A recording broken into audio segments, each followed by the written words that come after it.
Isaiah chapter 43 verse 1 and 2. See what the Bible says. It said, but now thus saith the Lord that created thee, O Jacob, and he that formed thee, O Israel, fear not, for I have redeemed thee.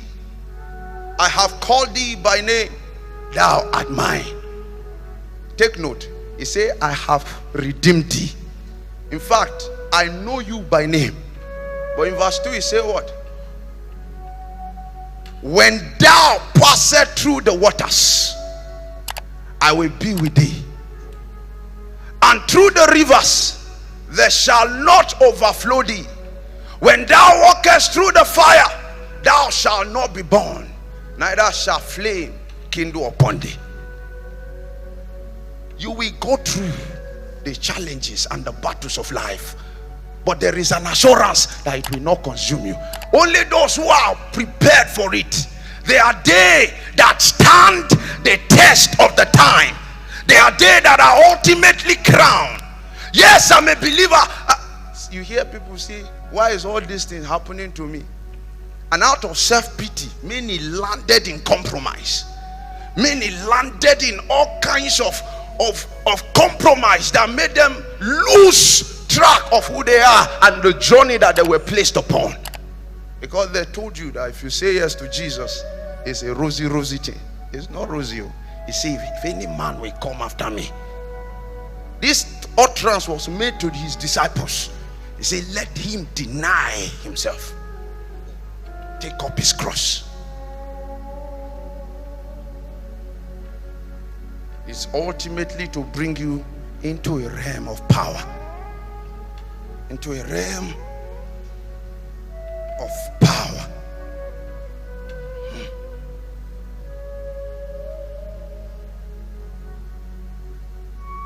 Without brokenness, it will be difficult for you to attain the rank that God has destined for you.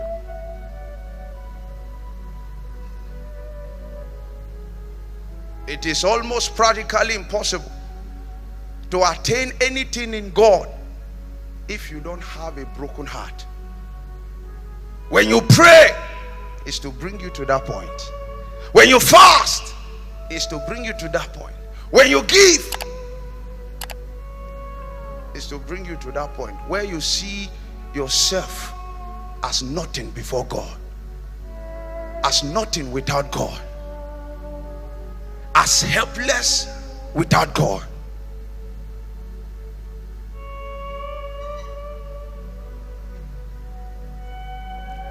You know, I read the story of Jacob and it excited me so much. You know, Jacob was known as a supplanter. He was a man full of self.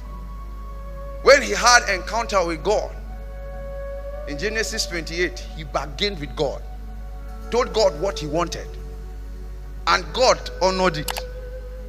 He went to Haran, labored for how many years, and came back with goodies. He was still a man of self until he encountered an angel. When that angel was done dealing with him, the Bible said he touched the hollow of his thigh.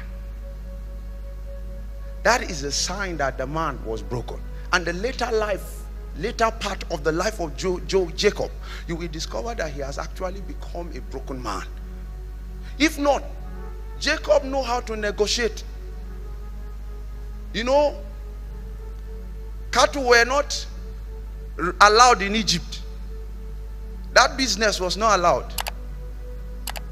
But Jacob would have known what to do with the power of his son Joseph in the hymn of affair to negotiate how to establish his business in Egypt. He would have negotiated his way to stay in the most palatial mansion in Egypt. He would have known what to do, but a time came.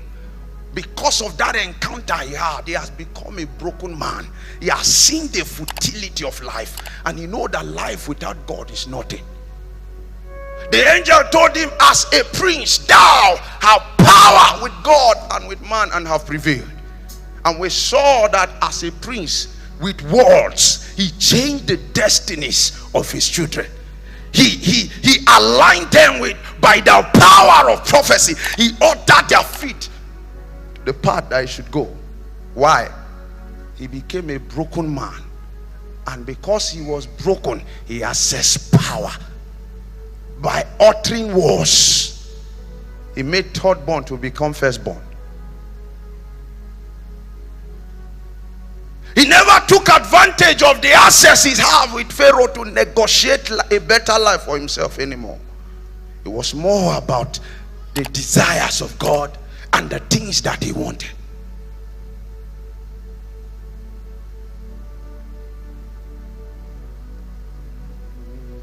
Elahe Amosale Omeane Ofe Omenatofu na Salim Salea Sese Otoni Amaye Fayilole Azitaole Sayoni Omea Sofu Omea Fela Ile Musasi Yahone Aileo Esaye Atona Go Ilahe Ilahe Ilaho Masaile Aya Asaye Fodo Frale Modi. If you don't have understanding, there are certain things you will go through in life that you will think that you are disadvantaged. There are certain experiences that you will be exposed to, or you will be allowed to go through, and you will think that God has forgotten about you. But all of that is actually the intelligence of the immortals to bring the true you out of you, to show you how difficult it is for men to part way with flesh. When God routed the children of Israel through the pathway of the wilderness, only two persons made it out of the wilderness: Caleb and Joshua. The wilderness experience is not to bury you, it's not to kill you, it's not to frustrate you. It's to take care of all the fleshly tendencies that are locked up in your members. The reason is because there is a crown that is meant for your head. Meant for your head. That crown cannot rest if you are full of flesh. There is a scepter of power that you are to wield. That scepter will not be given to you if you are full of flesh. That is why God will insist that you go through certain things. No matter how you try hard, you are smart, you are intelligent, you know the strategies, to the permutations and the combinations to do in order to wiggle your way out. But no, if after you've put all those permutations together, you will discover that some things doesn't add. What is happening to you is not that you are unfortunate. You are in the school in the spirit. You are in a school in the spirit. And that school is called the wilderness, school of wilderness, where God is trying to rid you of all your personal abilities, so that your gaze will shift from who you are and what you know to look upon him who was pierced for your sake, so that you will rest on him and allow him carry you through life. You know, if you see a man that successfully passed through the wilderness experience, there is no way he will not attain brokenness. Let me show you something. Songs of Solomon,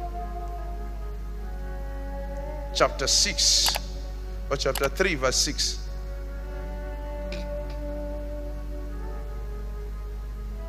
The Bible says, who is this that cometh out of the wilderness like pillars of smoke, perfumed with myrrh and frankincense, and all powder of the merchant.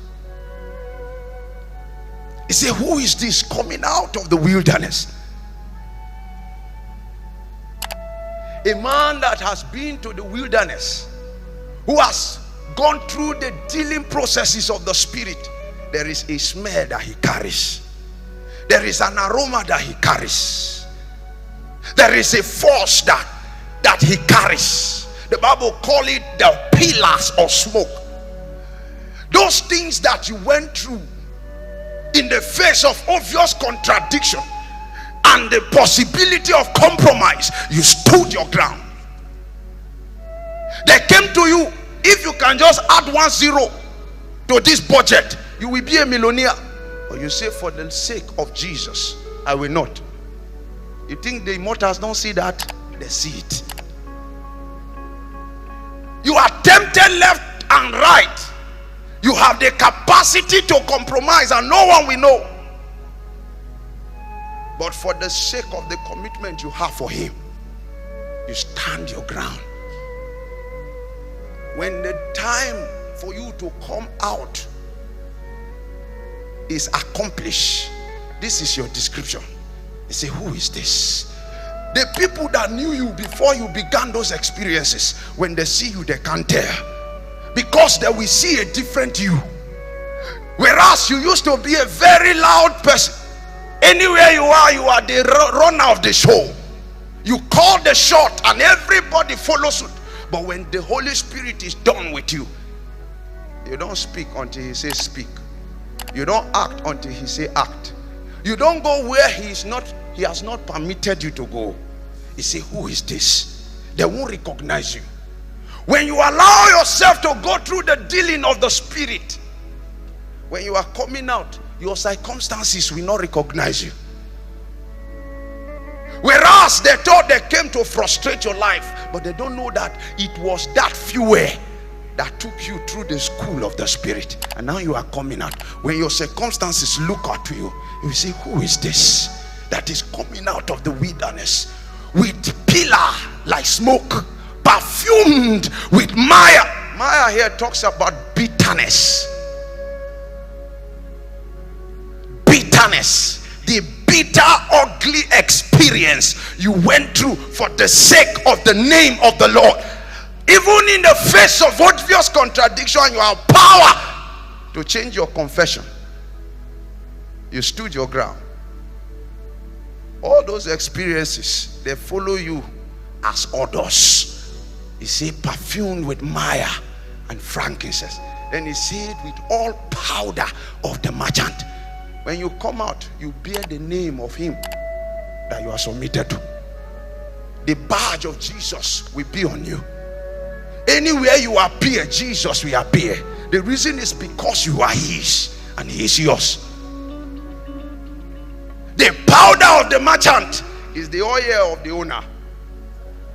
So he will decorate you with an ability. When you speak, it will be like him speaking.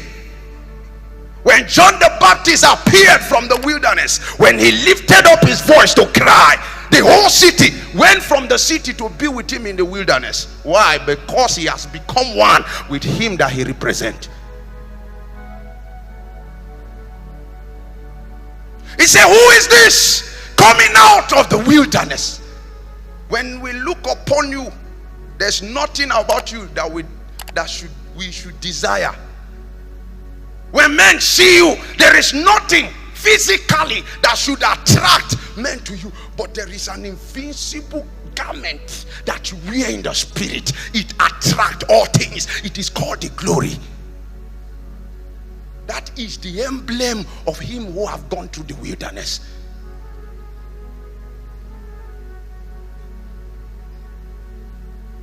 Is there anyone here who is powerless?